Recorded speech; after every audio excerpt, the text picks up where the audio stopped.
Imagine waking up one morning, grabbing your wedding ring and putting it on, only to have the finger it's on catch fire. It doesn't hurt, but that ring is seriously burning up.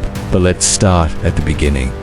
Who was King Solomon? But did you know that there's a secret story about him that very few people know? A story about a ring that burned with fire, an evil spirit that threatened destruction, and 72 demons that listened to their king's every command. Then a terrifying demon appears and demands you get it off right now or else. In the Testament, Solomon is warned not to ever remove the ring, as doing so will unleash these demons upon the world. But temptation gets the better of him, and he takes the ring off to show it to his wife. Instantly, the demons are released and wreak havoc, stealing away his wisdom and replacing it with foolishness. Realizing his mistake, Solomon repents and rebuilds his wisdom. In Islam, Solomon or Suleiman is considered a prophet, and his story follows many of the same beats as it does in the Old Testament.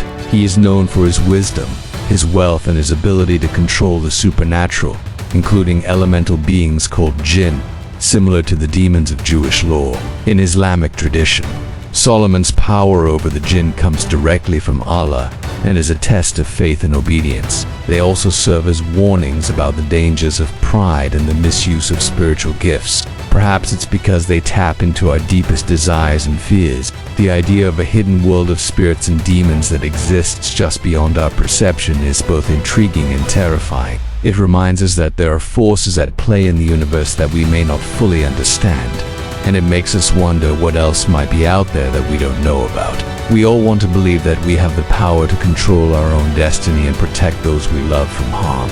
It's a story that has captured the imaginations of people for centuries, and it continues to fascinate us today because it taps into our deepest desires and fears. But we also know that with great power comes great responsibility, and we're refascinated by the idea of what would happen if we were faced with such a choice. When Solomon allows himself to be tempted and removes the ring, he loses his power and his wisdom, bringing ruin upon himself and his kingdom. This teaches us that even the greatest of gifts should be used with caution and humility.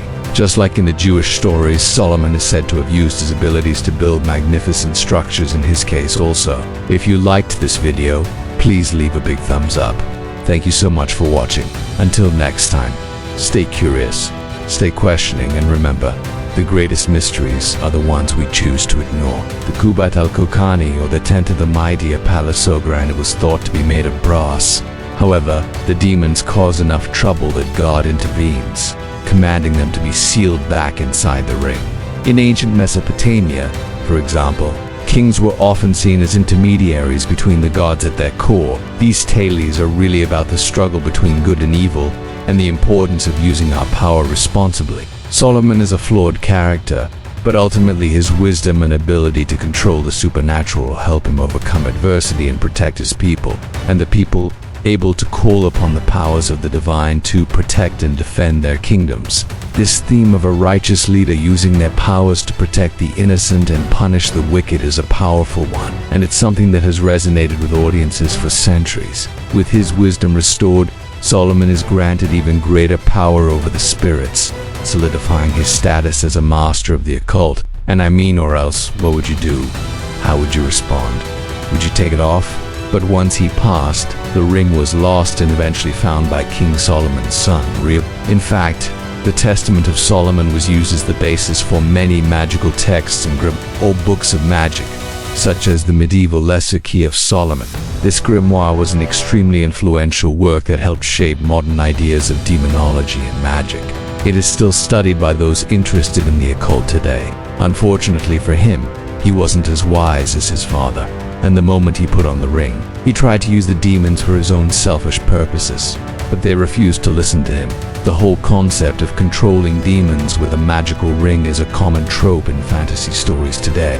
Think of Bilbo Baggins in The Lord of the Rings, or any number of wizards or sorcerers who use rings of power. Tolkien himself was heavily influenced by folklore like that of Solomon and drew inspiration for his own stories.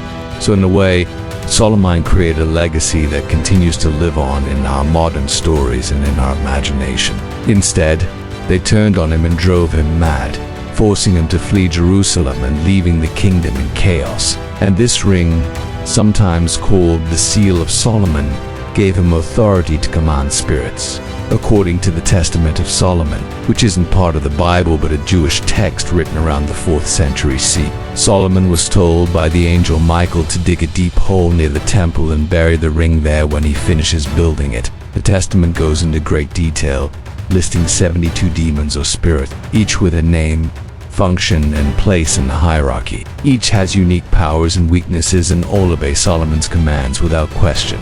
He can summon them through his signet ring and force them to do his bidding. Well, if you were King Solomon, you would know exactly what to say and how to solve this problem, because he had some seriously powerful magic on him at all times. He's famous in the Bible for his wisdom, wealth, and building the temple in Jerusalem. Extra-biblical texts, especially the Testament of Solomon, describe him being given a special ring by God, or more specifically, the Archangel Michael. So who are these 72 demons? According to the Testament, they are elemental beings of immense power, imprisoned by Solomon in the ring and forced to help him build the temple and perform other tasks. One, Beelzebub, is described as Solomon's minister, second only to Lucifer himself. Another demon, Asmodeus, disguises himself as Solomon's friend and tries to trick him, but is ultimately banished. And yet another, Agorz, is tasked with guarding Solomon's treasure. There are so many more, like Buni, who controls the winds, Sitri, who brings rain, and Vual, who can answer any question. But let's go back to the story of that ring and burning finger. It is said that he kept the ring hidden until his death, fearing its power too much to let anyone else know of its existence. Now, while these stories of Solomon's ring and the 72 demons aren't found in the Bible itself, they do come from ancient Jewish and medieval occult traditions that were popular during the Middle Ages. But it's not just the story of Solomon that's fascinating here. And speaking of legacies, King Solomon isn't just a figure in the Bible. He's also a central character in Islamic tradition. The idea of a powerful ruler commanding supernatural beings to do his bidding is a common theme across cultures and time periods. That's why stories like that of Solomon and the 72 demons continue to capture our imaginations today. However, the stories don't end on a simple note. So why are these stories so fascinating to us today? Why do we love stories about secret rings, hidden knowledge, and the battle between good and evil? These stories also appeal to our sense of mystery and wonder. Ultimately, the story of King Solomon and the 72 demons is a tale of power, wisdom, and the battle between good and evil.